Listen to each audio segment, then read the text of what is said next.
All right, good morning and welcome. It's the Friday edition of Sports This Morning, and we're here to do what we love doing this time of the day, which is taking you on a trip across the money spinning world of sport. My name is Yemi Adebayo. There's a lot to do this morning, and there is no time to waste. Let's bring to you the headlines, the top stories making the rounds from this part of the world, and nothing is bigger than the 2015 African Cup of Nations currently going on in Equatorial Guinea. If we're ready, we will let you see the headlines. First is talking about the show of shame, what took place yesterday in the game between host Equatorial Guinea and Ghana. It was a show of shame, and we'll be talking about it this morning. The fans invaded the pitch,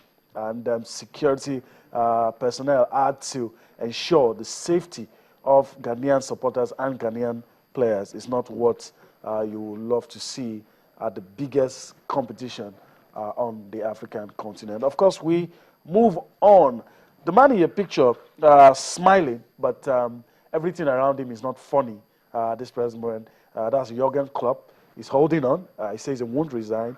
He says he's going to fix things at Borussia Dortmund. We'll be talking about him on the show this morning. And as we move on, contrary to expectations, this bout may not see the light of the day. People from both sides of the divide, that's talking about Filipino boxer Manny Pacquiao and Floyd Mayweather Jr., are letting us know that no deal is done yet. So if you're one of the people expecting that fight, you might have to wait, or you might not get to see that fight.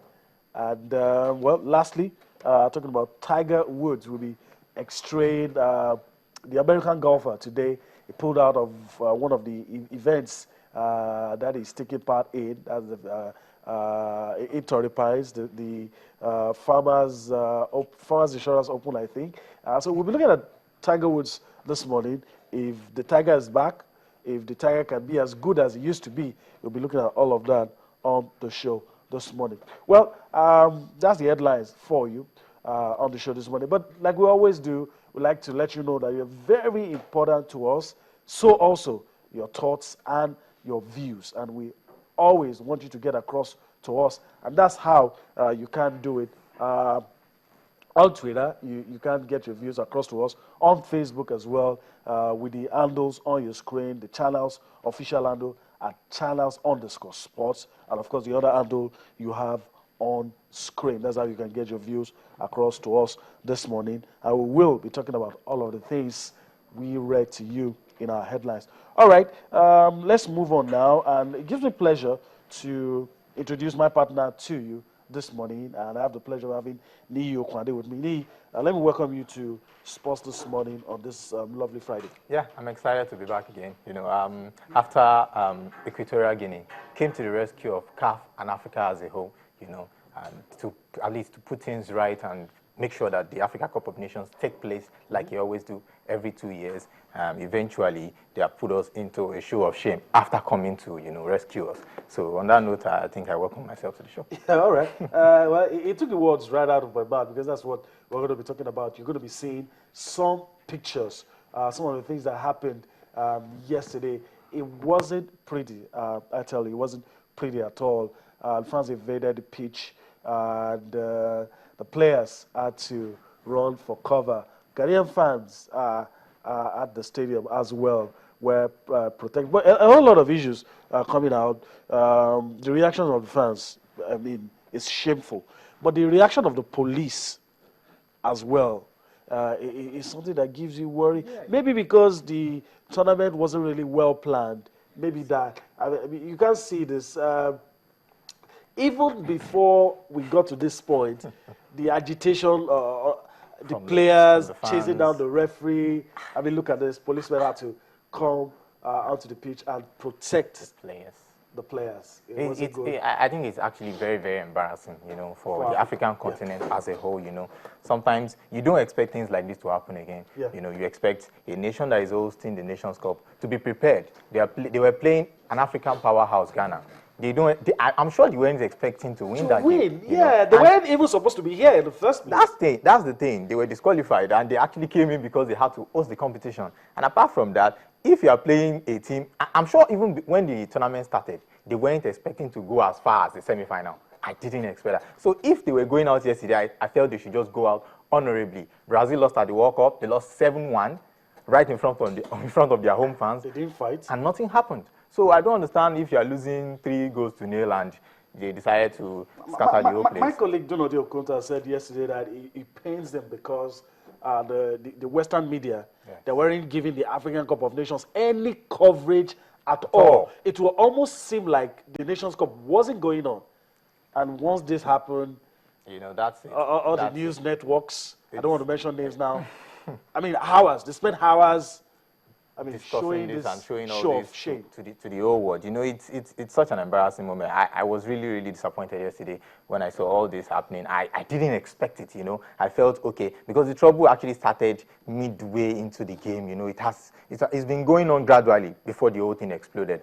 And even the time with which the match was actually postponed, it took too long before it started. Yeah. And normally, if a match should take more than 15, 20 minutes like that, it's supposed to be at least postponed and we're it not should even be talking playing. About the results. Nobody wants to hear about the results anymore. It's this. But I want to ask you quickly, the performance of the center referee, did it in any way affect the mood of the fans? Some said there were some questionable calls. There will always be questionable calls from referees because the referees are humans. You expect that. The Equatorial Guineans should remember when they played the Tunisians. How the Tunisians felt. Yes, they got a special penalty. The referee manufactured a penalty for them, and they were lucky to get to this stage. So I don't think even if they get any questionable calls, sometimes you get what you deserve. I just think the refereeing for me yesterday was just okay. It wasn't as bad as the fans were. So, but fans generally, when they expect to win because they've been going through the second round, quarterfinal, semi-final, I think they were expecting to get to the finals, but they were playing a better team, and the referee shouldn't even come into the case at all. Okay, if you were CAF, what would you do to Equatorial Guinea? Well, I think it's such a shame because they actually came to CAF's rescue, when nobody was willing to help. It's a really, really sad case. I'm actually a little bit confused. I don't know how CAF will handle this, but they will get some sanction. I don't know how heavy it will be because they actually came in to help. Morocco turned them down. Many countries turned them down because of the Ebola threat. They came in, and let's see. But if I were CAF, they will get some sanction. Maybe 2 years off. They don't actually participate in the Africa Cup of Nations regularly anyway. The last time they were there was when they hosted it. So they are not regular competitors in the Africa Cup of Nations. I think they should just get banned, maybe like 1 or 2 Nations Cups. So the final and the third place will still go on if you were CAF? It should. It should take place. It should take place. So because if it was Nigeria that actually qualified for the final, and you are now telling me Nigeria should not play the Africa Cup of Nations, Ghanaians have been waiting for about 33 years to play this final and win. The Ivorians have been waiting for about 23 years to win again. So I don't think it would be fair on the teams. The thing is, I think they should just be this kind of crowd control and scrutiny about the number of people who will come into the stadium, when the final will take place. All right, let's move on. And you already know, but let's show you once again, third place and final. That's the third place, Equatorial Guinea take on DR Congo, and Cote d'Ivoire take on Ghana. It's been a long time, Cote d'Ivoire and Ghana put their hands around the Nations Cup. Yeah. But quickly, because we don't really have much of time, look at the chances of both teams in the final. Well, I'm a little bit confused. Start with Cote d'Ivoire. Cote d'Ivoire and Ghana, star-studded team, Ivory Coast. The Ghanaian team, too, is also a star-studded side. But I think the Ivorians are very, very powerful. I've seen some of their players. They look very bulky. I'm sure the Ghanaians are up for the fight as well. And it's going to be a very, very tough game. It might be a game of strength. And it might actually go into extra time, I think, because both teams... There might be some cards as well. It will be very, very cagey. And probably a mistake might just decide the game outcome. Or probably go into extra time. I think it's going to be very cagey. Both teams are... I think they are both the strongest sides in this competition, the two of them. And both teams deserve to be in the final. They deserve to be in the final. And I think the Ghanaians... We're seeing the Ivorians. Maybe we'll see the Ghanaians. But talk about Ghana quickly. In 30 seconds, Any chances? Have they Well, impressed you so far? well, the Ghanaians have impressed me because, when you come into a competition like this, a competition where you have to play about 2 games, I mean 3 games to qualify, and you lose your first game, you're up against it right from the start. And they came in with a foreign coach who wasn't even used to the African terrain, Avran Grant, and he's not even used to the to the Ghanaian players. So to have taken them this far is done an incredible job for the Ghanaian national team. So I really wish them well. Okay, incredible job. I don't know if everybody will agree with me, but this is an incredible job. So Avram Grant up against Havre now, talking about the guys behind the players, and we'll see which one of them will come out on top on that day. Let's come home and talk about Nigeria. It's in the news. Brazil pulled out of that friendly. Yes. We saw it coming. The handwriting was on the wall. The moment they said they were going to play France, but the NFF kept assuring us that we were going to play. Now Brazil is not in the picture anymore, but we hear that 2 friendly matches will still be played in March.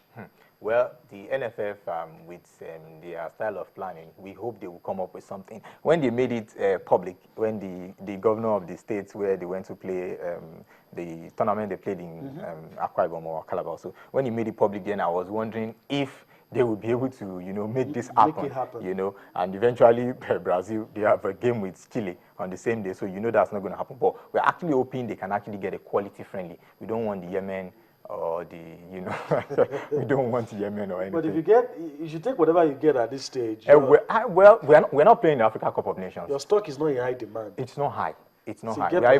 We're even struggling to even get sponsors. We're struggling to get. All right, sponsors. let's move on. But I think the good thing is that we're playing two friendlies Friendly games, yes. in the month of March. Yeah. And